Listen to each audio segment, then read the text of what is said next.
Okay, we have made it. We are on the last week of Job. So I want to start today with a story. So there was a season in my family's life that my boys really, really hated. They were I think the oldest was 3, maybe 4, 3, and 2. My kids are all really close in age. And their day would start out fantastic. They'd get up, they'd come and cuddle with me, they'd go and eat their breakfast, they'd brush their teeth, they'd clean up their rooms. They were being such good boys. And then I would ask them, I'd say, hey, do you guys want to go to Aunt Allison's house and see your cousins? And they were like, yes, we're going to go see our best friends. It's going to be amazing. We would sing songs in the car on the way over. Their life was just going so good. Their life was good. Mom was happy with them. Everything was great. And you could see in their little eyes that something would go wrong when we got out of the car and we'd walk into their Auntie Allison's house, and they could hear their cousin Malachi in the backyard screaming. And you could see their little eyes go, what's going on? And we'd walk into the backyard, and they would see their cousin Malachi in the middle of a pool with some strange lady, and clearly he was drowning. And they didn't know why his mom had stopped loving him, why he was drowning in the pool and no one was saving them, but they were upset by it. And then they'd get into the edge of the pool, and I would take their shirts off and I'd say, okay, you go jump to that strange lady in the middle of the pool. And they would think, what have we done to deserve this? Our mom clearly doesn't love us anymore, and now she wants us to drown too. And they would look at me and I'd say, no, boys, it's your turn. Jump in the pool. And one by one, they would jump into the pool.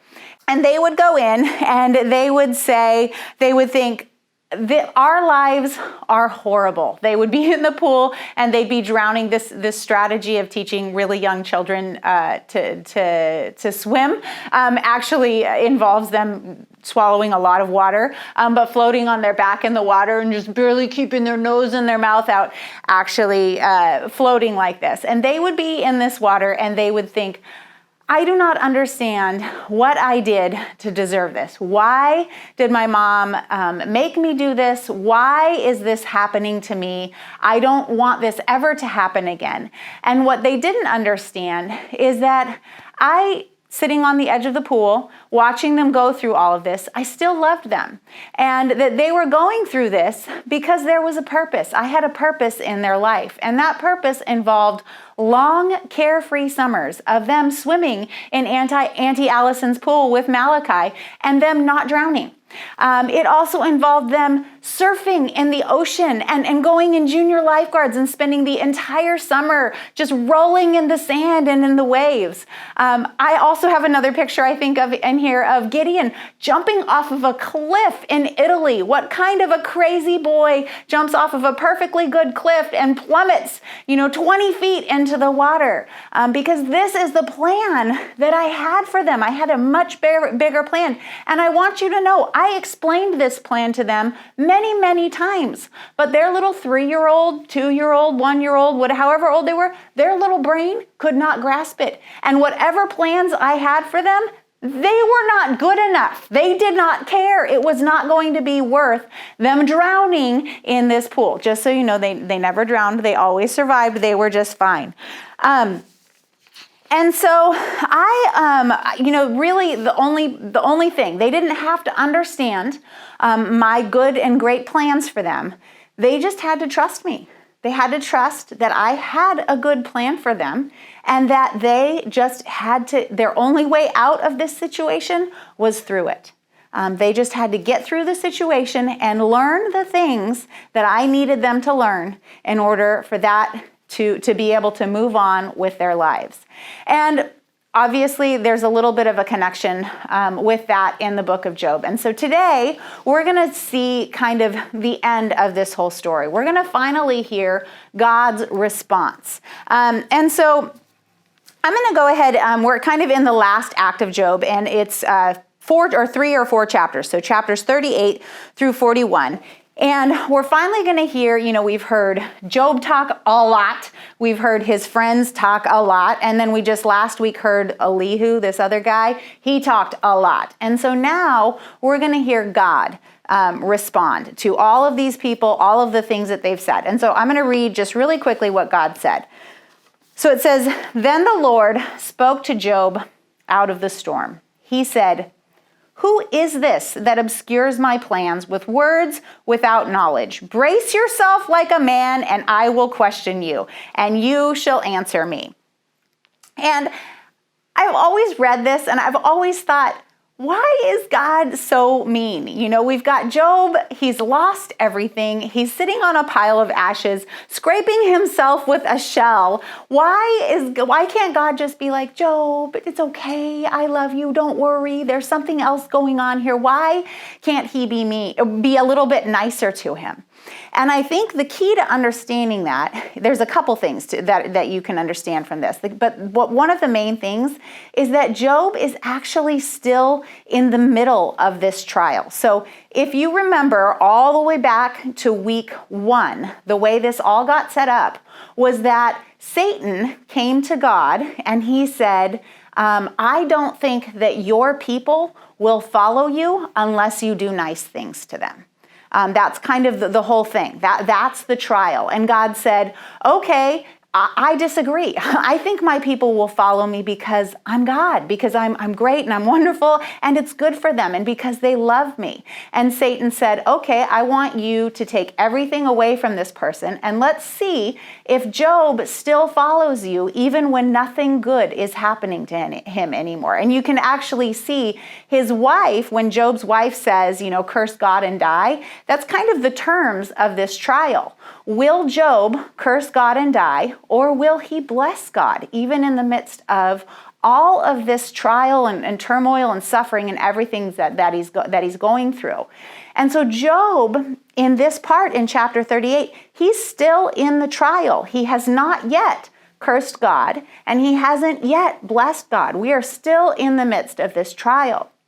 And so it would be as if my kids were crying in the middle of the pool in their swim lesson, and I just said, "Oh, they're just suffering. I'm just taking them out of the water. They haven't learned how to swim yet." And Job is still in the middle of this trial. And so God has to treat him as if he's still in the middle of the trial. And so God doesn't come in with all of the comfort at this point. He's still almost shouting instructions to Job from the edge of the pool. He's still kind of saying, "All right, we're going to get through this trial." And so, but what he does do in this is he treats Job with dignity and respect. He says, "You know what? You're laying down in the ashes. Like, sit up. Let's talk about this face to face." And he's actually going to take Job kind of on a journey through the wonders of his creation. It's a really cool couple of chapters that we're going to see. So one of the big points here is that Job is concerned, and Becky, I think actually both Gwen and Becky referred to this, that Job in his speeches, you find out that Job is really concerned that in all of this, somehow his relationship with God has been broken. And God's answer in these 3 verses are actually, Job almost doesn't need any more of an answer than this, because the way that God answers him shows all of his friends and everything. God doesn't actually say, "You're right, Job is a bad guy."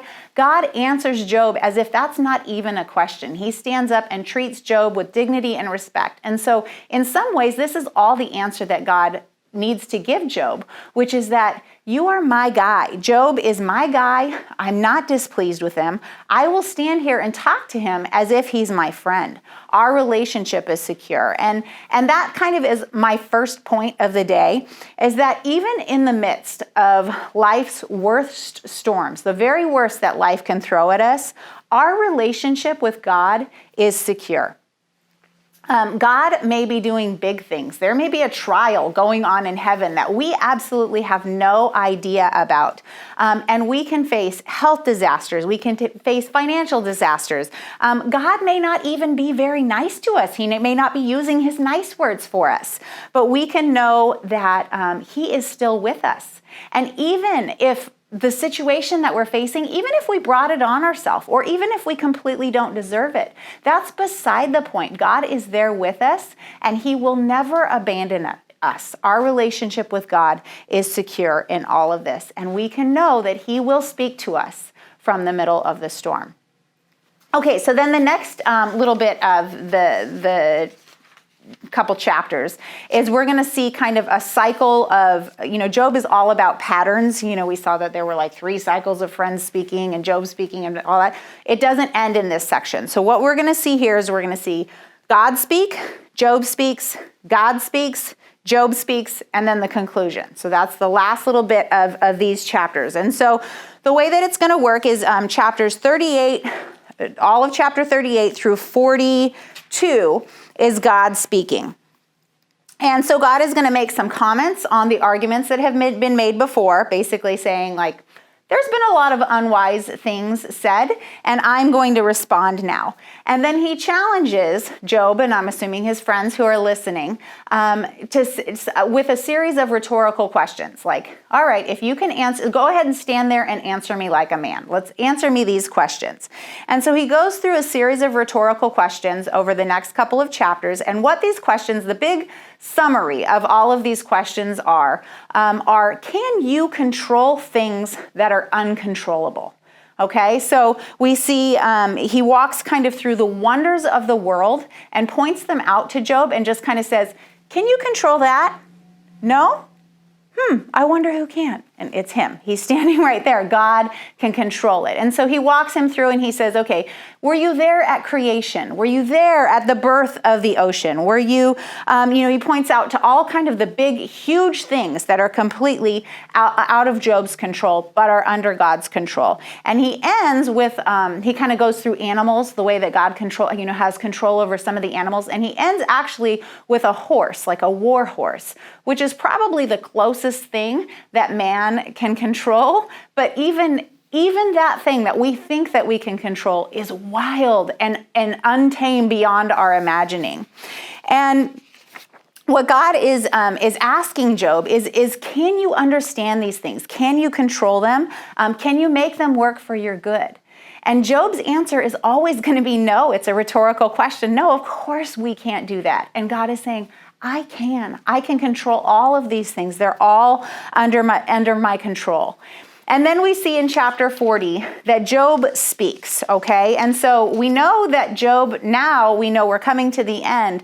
Job's going to be offering a verdict soon. He's going to be kind of saying, all right, this trial is over. I'm offering my conclusions at the end of this. And in chapter 40, Job speaks, but he's not quite ready to offer his verdict. He basically says, wow, God, you're really great.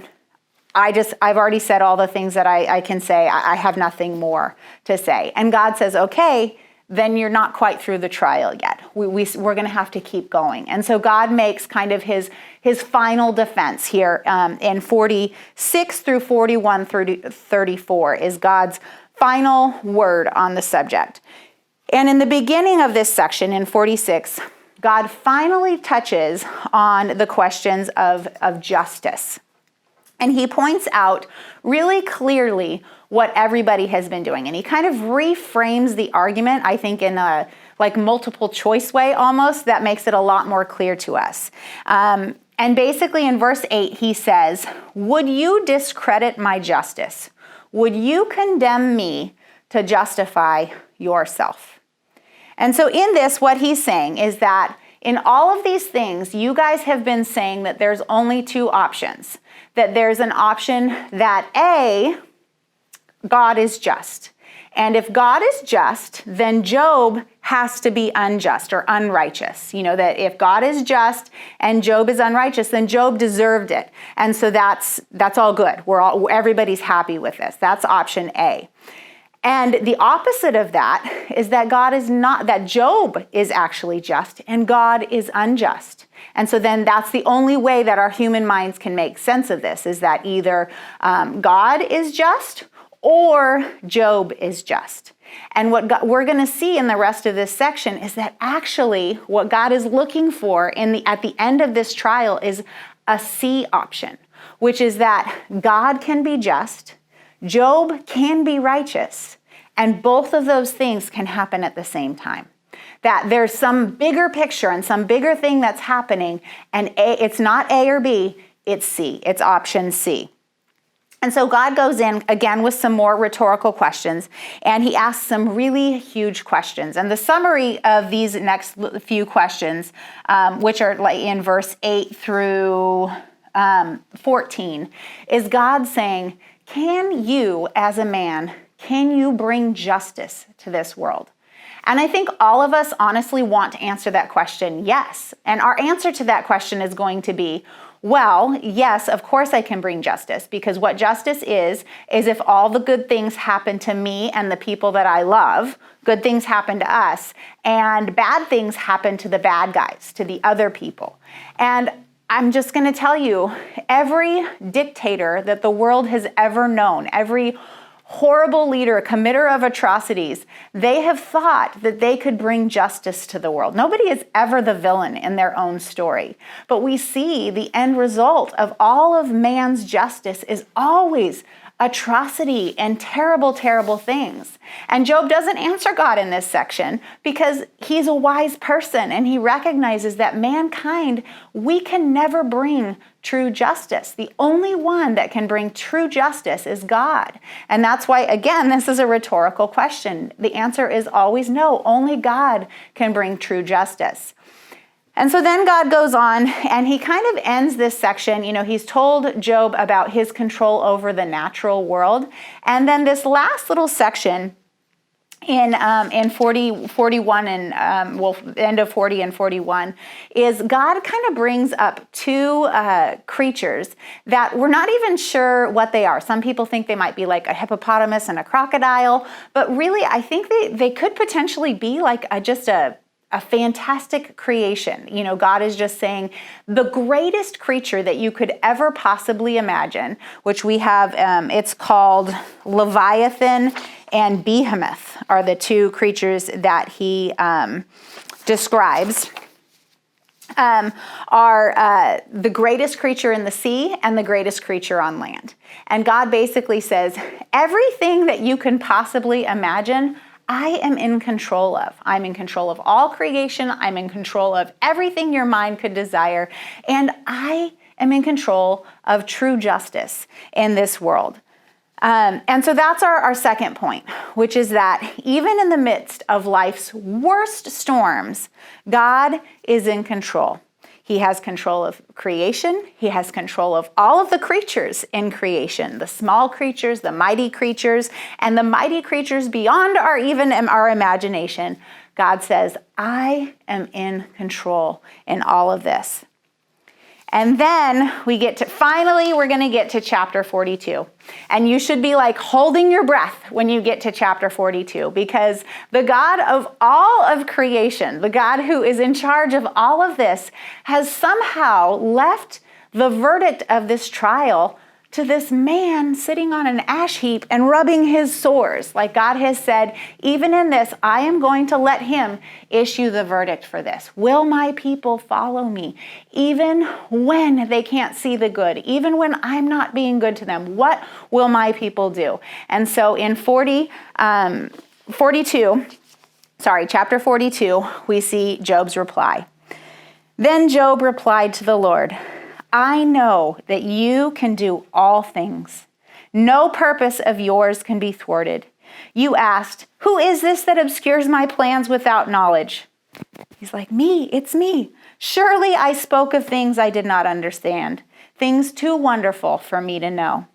You said, listen now and I will speak. I will question you and you shall answer me. My ears had heard of you before, but now my eyes have seen you. Therefore I despise myself and repent in dust and ashes. Job has rendered the verdict and he has said, God, you are good in all of this. I actually think this is like the perfect apology that every man, hopefully every husband, should learn to say to his wife, which is, you were right, I was wrong, please forgive me. Okay, and so when he says, you are right, he goes through in this section and you read it, he says, God is mighty, God is just, God has a perfect purpose. And he actually says, I am satisfied. And beyond that, I am wonderstruck. I am actually in a better situation sitting here on this ash heap, scraping my arms, because before I had only heard of God, and now I have seen him with my eyes. And when he says, I am wrong, we pointed this out a couple times. Job's righteousness has never come into question in this whole book. At the very beginning in chapter 1, if you reread it, it says, in all of this, Job didn't sin. In all of this, Job didn't sin. Job was always righteous. But what Job is saying in this section is not that I wasn't unrighteous like everyone said, but where I was wrong was in that A and B thing. I thought either you had to be wrong or I had to be wrong. But now I see that there's a C option, that I could be righteous and you still could be just. So please forgive me for not understanding that you might have a bigger purpose and all of this. So God wins. God was right. He was right in pointing out Job to the Satan and saying, look at, my people will follow me even when you take everything away from them. And in the last little part, it says, it's called epilogue in my Bible, in chapters, or in verse 7 through 16. We see that God turns to Job's friends and he says, all of you people who said that Job was wrong and that he was unrighteous, I want you to turn and I want you to say you're sorry to him and ask him to pray for you, because he is righteous and he is going to be the key to you actually having a right relationship with me. And Job does that. And after that, Job's entire life is restored. In fact, if you kind of look at some of the numbers, it's almost like double of everything that he had before is restored to him. And everything is kind of like, everything is good. And so in my analogy of the kids in the swimming pool, this is like me going to the edge of the swimming pool with a pre-warmed towel and scooping my kid out of the pool after they had swum to the edge of the pool and showed me how awesome they were. This is God coming in and just comforting his child that he wanted to comfort all along. But Job needed to get through and he needed to learn whatever it was that God was showing him. He had a trial that he was getting through. And so God is comforting him now. And he vindicates Job. Now, I just have a couple of things that I think are so cool about this last section that I want to point out. So the first thing is that, I want to just read this in here, is that after Job had prayed for his friends, the Lord restored all of his fortune and gave him twice as much as he had before. Then all of his brothers and sisters and everyone who had known him before came and ate with him in his house. They comforted and consoled him over all the trouble the Lord had brought him, and each one gave him a piece of silver and a gold ring. But I want you to notice that it doesn't say that, okay, we hit verse 7 and all of a sudden Job is happy. Job continued to mourn. He needed friends and family and everybody to come in and comfort him. And so this point is that suffering is painful even when you trust God. It is a lie to say that just because we have God in our life, that painful things won't be painful. That maybe we're sinning somehow if we're suffering through trial and tribulation. Suffering, even with God, is still really, really painful. It's going to hurt. And his restoration, Job's restoration, didn't erase his sorrow. And even though he's vindicated and everything came out right in the end, it's still really, really hard. So when you're suffering or when your friends are suffering, know that it's okay to be unhappy, that it's natural to mourn and it's natural to go through times of sorrow and sadness. And that's okay. So my next point has to do with these friends of Job that were so rough. And this point is that your people will let you down, and your people are the key to your restoration. Okay, so I don't know if you noticed when I read this that it says that Job, his restoration only happens after he prays for his friends. Okay, so these friends, They were good friends. They were probably way better friends than me, and they were horrible, horrible friends, probably way worse friends than me. They did both of those things. Don't forget that they saw Job from a distance. They came to him in his suffering. They saw him from a distance and just started crying when they first saw him. Like, they had so much empathy for him. And then they sat with him in an ash heap. Sounds like through a storm, and they didn't even say anything for a whole week. They just sat with him for a whole week. And so they were good friends, and then they were horrible friends because they were just so mean and horrible for the rest of the book. But in the end, God says your relationship with them needs to be restored because them and your community and all of them, these are the people that are going to lift you back up. And so when you're going through suffering, and when you have a friend that's going through suffering, don't put the expectation on them that they're going to do it perfectly. Like Gwen mentioned that some people said some really things that weren't very helpful, but they're still her friends. There's still the people that even when they say the wrong things and they, it's okay for you to tell them, please stop saying that. I don't want to hear that right now. It's okay for you to say that. And we're all just going to have grace for each other as we go through this suffering, because we can't get through this suffering without our friends. They are the key to us coming through it on the other side. So forgive your friends and lean on them as you experience suffering. My third point is that life is long. Tragedy won't last forever, and good days will come again. Sometimes we're in the middle of suffering, and we feel like this is it. This is my whole life. That nothing good. I can't imagine a day that I would ever smile again. And sometimes we kind of feel like that might be a betrayal. But we don't have to like suffering. We don't have to understand it. We just have to trust God. Job's life is long and incredible, like really, really long. He lives for a long time after this and really full. The bad things that he suffered, they're not erased. He gets, I think like kind of the suffering with his wealth, that gets erased. Like if you get double what you had before, like I feel like you're probably not going to mourn too much what you lost. But his kids, he's never, ever going to get over losing those wonderful people that were in his life.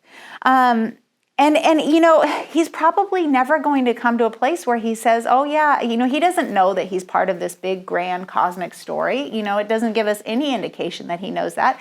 And if he knew it, it probably wouldn't help. Just like me telling my kids, like, hey, I want you to be able to jump off a cliff in Italy when you're, 13. They don't care. You're in the middle of suffering. There's really nothing that you can say that's ever going to make it okay. I had a seminary professor who actually taught about this book, the Book of Job, and he shared with us his perspective on this, like not understanding that it didn't have to all come out good in the end for him to still trust God. And he said his family was on a hike in the woods, and he's part of a really large family, and so he had some younger siblings, and his parents were out on a hike in the woods with their younger children, and a tree branch fell off of a tree and hit and landed on his dad. It was a huge tree branch, and his dad was pinned under it, and he was killed. And his whole family was around trying to move the tree branch off of him, and they couldn't. And they actually had to leave his dad in the middle of the forest to go, and he was dead. And they had to go and get this, and his siblings witnessed it, and it was just awful.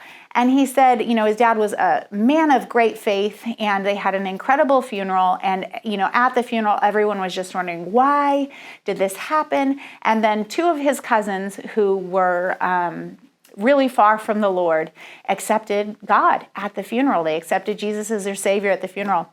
And so he said afterwards, he had many family members come up and say, oh, well, that's why that happened, is so that your dad brought those family members to the Lord, and he would gladly have given up his life for that.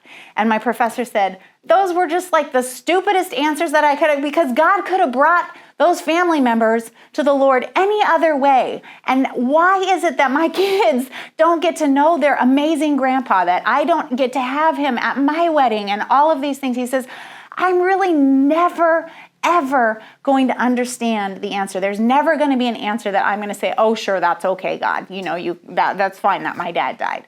But he says, but it doesn't matter, because I trust God, and I trust that He will take that situation and He will work it for good. And I trust that no matter what, God loves my dad and He loves me. And that doesn't affect my faith in Him. It doesn't affect how I live my life. And I know that good days will come again, that it's not negating all of that's come before for me to understand that good days will come again.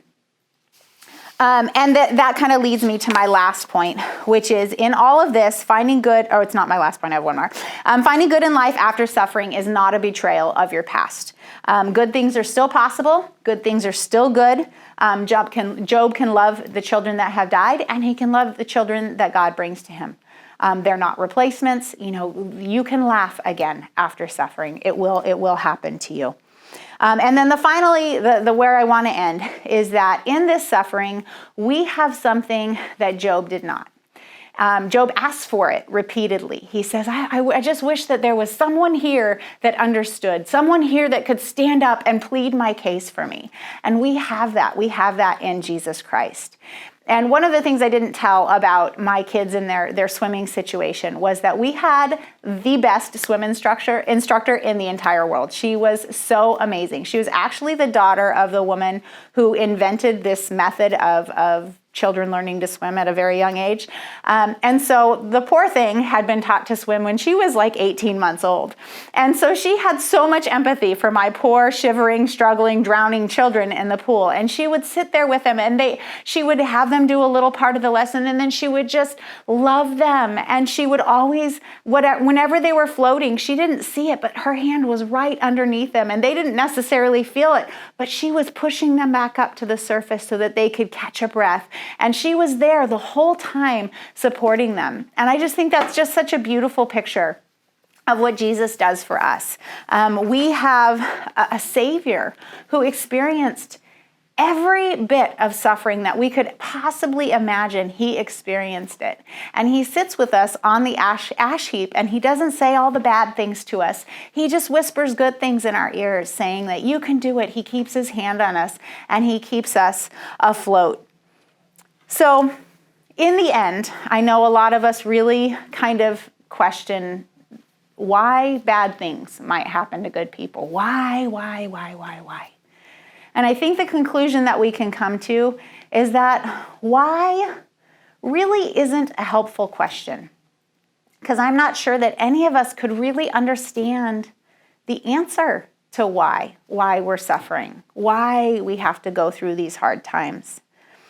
But what we can know and what we can be sure of always is that our God is great. He has power beyond our imagining, and He loves us more than we could ever deserve, more than we could ever imagine, more than we could ever hope for. This is the God who is on our side.